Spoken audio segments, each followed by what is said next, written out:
Mi tío Aurelio llegaba al río con dos cosas en el bolsillo, un anzuelo y un diente de ajo, nada más, sin cebo comprado, sin preparación complicada.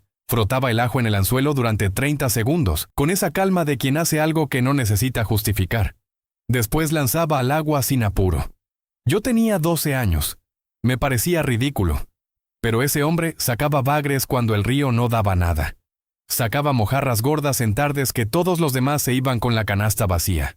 Y cuando le preguntaba cómo, me respondía siempre lo mismo, con una sonrisa corta y sin explicar nada. El río sabe quién llegó preparado. Pasaron 30 años antes de que yo entendiera lo que mi tío Aurelio sabía sin palabras, y lo que entendí me cambió completamente la forma de preparar un anzuelo. No porque sea magia, no porque el ajo tenga poderes misteriosos, sino porque hay algo dentro del ajo, un compuesto químico específico, que actúa directamente sobre el sistema sensorial del pez. Algo que los cebos industriales modernos llevan décadas intentando replicar en laboratorio, y lo venden a precios que no tienen ningún sentido. Mientras tanto, el ajo cuesta centavos, y estaba en la cocina de tu abuela todo este tiempo. Esto no es folclore, no es superstición, es química del agua y biología del pez. Y cuando lo entiendas, nunca más vas a mirar un diente de ajo de la misma manera. Suscríbete a El Código del Pescador si llegas por primera vez. Activa la campanita. Acá no hay patrocinadores que nos digan qué enseñar. Solo hay conocimiento de río, de los que pescaron antes de que existieran las tiendas. Pero no te vayas todavía, porque antes de mostrarte cómo se usa el ajo y por qué funciona exactamente, necesito contarte una historia. Una que me hizo sentir, de adulto, exactamente la misma vergüenza que sentía a los 12 años mirando a mi tío Aurelio, sin entender nada. Tenía 44 años cuando la vida me devolvió la misma escena de la infancia. Río Uruguay, cerca de Concordia. Un sábado de octubre, temporada alta de dorado. El agua venía clara después de semanas secas. Ese verde transparente que te deja ver el fondo en los bordes. 6:15 de la mañana. Frío todavía. La luz entraba rasante y las piedras brillaban debajo de la superficie como monedas. Yo llevaba equipo nuevo. Hilo importado. Cebos artificiales que me habían costado más de lo que quiero admitir. A unos 20 metros río arriba, un hombre mayor pescaba con una vara vieja y un reel que parecía tener más años que yo. Lo observé montar su carnada. Lombriz simple. Nada especial. Pero antes de lanzar hizo algo que me detuvo. Sacó un pedacito blanco del bolsillo de la camisa. Lo frotó entre los dedos. Después lo pasó lentamente por el anzuelo, por la carnada, por los primeros 10 centímetros de hilo. El olor llegó hasta mí con la brisa. Ajo. Sentí algo incómodo en el pecho. Ese hombre estaba usando ajo en el anzuelo en pleno siglo XXI, con el dorado de temporada y el río claro. Me pareció pintoresco, me pareció de otra época. En la siguiente hora y media sacó 4 dorados. El tercero era grande. Lo peleó varios minutos antes de sacarlo. Yo había tenido 2 piques débiles y ninguna captura. Esta vez no tardé 30 años en preguntar. Me acerqué cuando guardaba el cuarto pez. Le pregunté directamente qué era lo que había frotado en el anzuelo. Me miró con esa expresión que tienen los viejos cuando alguien les pregunta algo tan obvio que ni saben bien cómo explicarlo. Se llamaba Don Isidro. Pescaba ese tramo del Uruguay desde los 15 años. Su padre le había enseñado el ajo. Y al padre de su padre se lo había enseñado a alguien más. Después me preguntó algo que no esperaba. Me preguntó si yo sabía por qué los perros rastrean mejor en la mañana que al mediodía. Le dije que no. Me explicó que es porque la humedad de la madrugada mantiene las moléculas de olor pegadas al suelo, cerca de la nariz del animal. Al mediodía, el calor las dispersa hacia arriba y el rastro se pierde. El perro no perdió capacidad. El ambiente cambió cómo viajan los olores. Después señaló el río. El agua hace lo mismo que la humedad de la mañana. Agarra el olor y lo lleva. Si sabes qué olor poner, el pez lo sigue como el perro sigue el rastro. Pero si no pones nada, sos invisible. Invisible. Esa palabra me quedó resonando el camino de vuelta a casa. Porque era exactamente lo que había sido esa mañana. Invisible. Con todo mi equipo nuevo. Invisible para el pez que don Isidro estaba atrayendo con un centavo de ajo. Soy don Mateo. Más de 40 años en los ríos de esta región. Esto es El Código del Pescador, donde recuperamos lo que se está perdiendo. El conocimiento práctico de los que aprendieron el río antes de que existieran las tiendas para decirles cómo pescar. Ahora déjame explicarte exactamente qué tiene el ajo que hace que el pez lo siga por el agua, porque la respuesta no está en el folclore, está en la química. El ajo tiene un compuesto que se llama alicina. Es lo que produce ese olor fuerte cuando aplastas un diente entre los dedos. Ese olor que te queda en las manos durante horas. Ese olor que viaja. La alicina se disuelve en agua. Y eso es exactamente lo que necesitas para pescar. Algo que el agua tome, transporte y distribuya en todas direcciones desde el punto donde lanzaste tu anzuelo. Hasta acá parece simple. Pero ahora viene lo que cambia todo. El pez no ve el mundo como nosotros. Su visión bajo el agua es limitada. En agua barrenta, más todavía. Pero tiene dos sistemas que compensan esa limitación de formas que nosotros no podemos imaginar. Primero, la línea lateral. Ese canal de sensores que recorre su cuerpo de la cabeza a la cola y detecta vibraciones y cambios de presión a distancia. Como un radar permanente encendido. Segundo, la quimiorrecepción. Un olfato acuático de una precisión que no tiene comparación con nada en el mundo terrestre. ¿Sabías que los peces de río pueden detectar compuestos químicos disueltos en el agua en concentraciones de partes por billón? No es exageración. Es biología documentada. Pueden rastrear el origen de una sustancia siguiendo el gradiente de concentración en la corriente, de mayor a menor, como siguiendo un camino marcado en el piso, hasta llegar exactamente a la fuente. Cuando frotas ajo en el anzuelo y en la carnada, creas ese camino. La alicina se disuelve.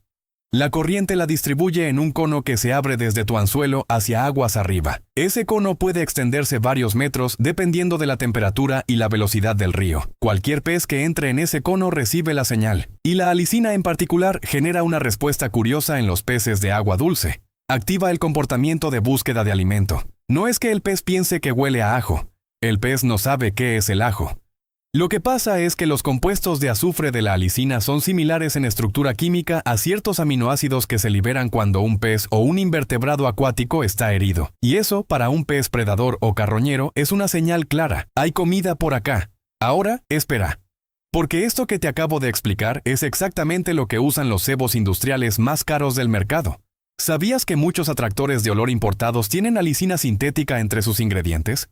La llaman con nombres técnicos distintos, la venden en frascos de colores con etiquetas sofisticadas, pero el principio activo es el mismo que el ajo de tu cocina. Mi tío Aurelio lo sabía sin saber que lo sabía. Ahora el paso a paso exacto, porque hay una forma correcta y varias formas incorrectas de usar esto. Y si lo haces mal, no solo no funciona, puede alejar al pez. Te explico por qué en un momento. Paso 1. El ajo correcto. Ajo fresco, diente entero, sin pelar todavía. No ajo en polvo. No pasta de ajo de frasco. No ajo deshidratado. Ajo fresco. La alicina se forma en el momento en que rompes la célula, cuando aplastas o cortas el diente. En el ajo procesado o seco, ese compuesto ya se degradó. Querés la máxima potencia. Querés el diente fresco partido en el momento, en la orilla del río. Paso 2. La aplicación. Corta el diente a la mitad. Frota el lado cortado, el que está húmedo y brillante, directamente sobre el anzuelo. Todo el anzuelo, la punta, la curva, el eje. Después frota los primeros 5 centímetros de hilo por encima. Eso crea 3 puntos de liberación escalonada. El hilo primero, después la carnada, después el anzuelo mismo. El cono de olor se mantiene activo por más tiempo. Paso 3.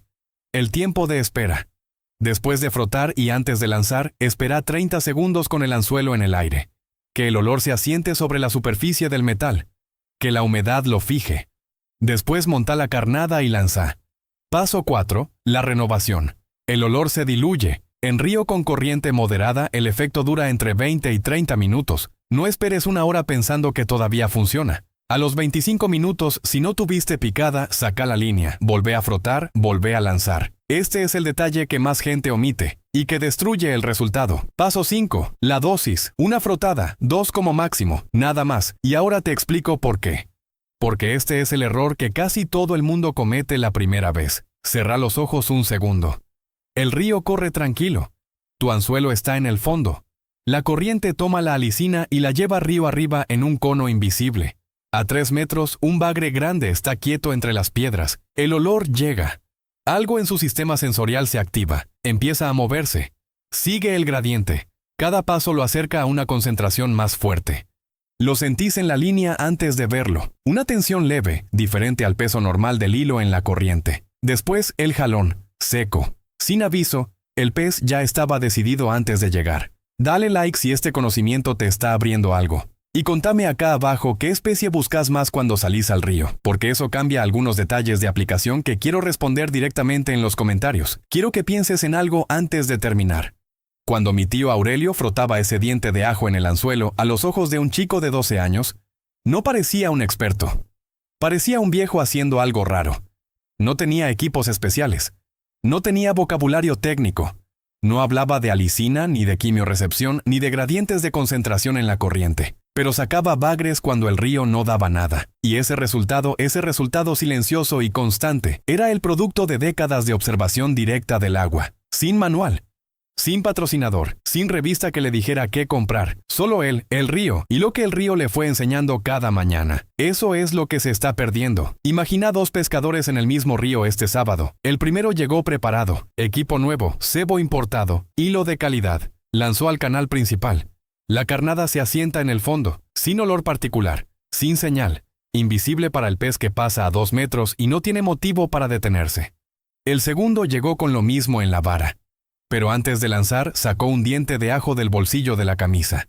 Lo partió en la orilla. Lo frotó en el anzuelo, en la carnada, en el hilo.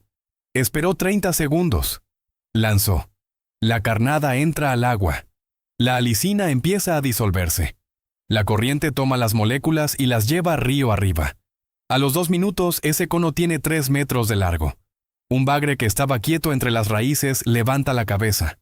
Sigue el gradiente. Llega.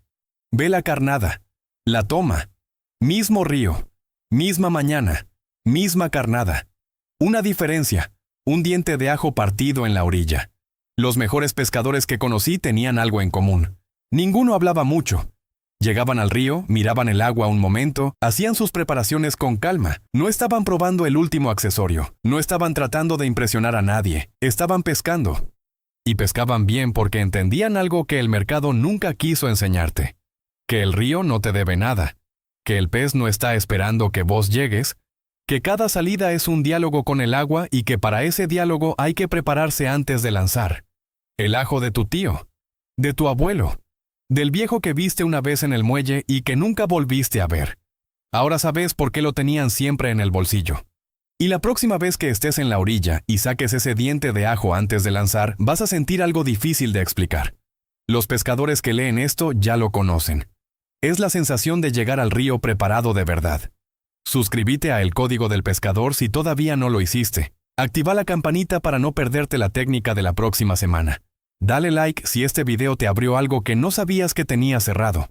Y comenta acá abajo en qué río o lago pescas y qué especie buscas más. Eso me ayuda a traer el conocimiento más útil para tu contexto específico. Y si hay muchos en el mismo escenario, hago un video dedicado solo para ese caso. Y si conoces a alguien que vuelve siempre con las manos vacías creyendo que es mala suerte, compártile este video. Porque no es mala suerte, nunca fue mala suerte. Es información, y ahora la tiene.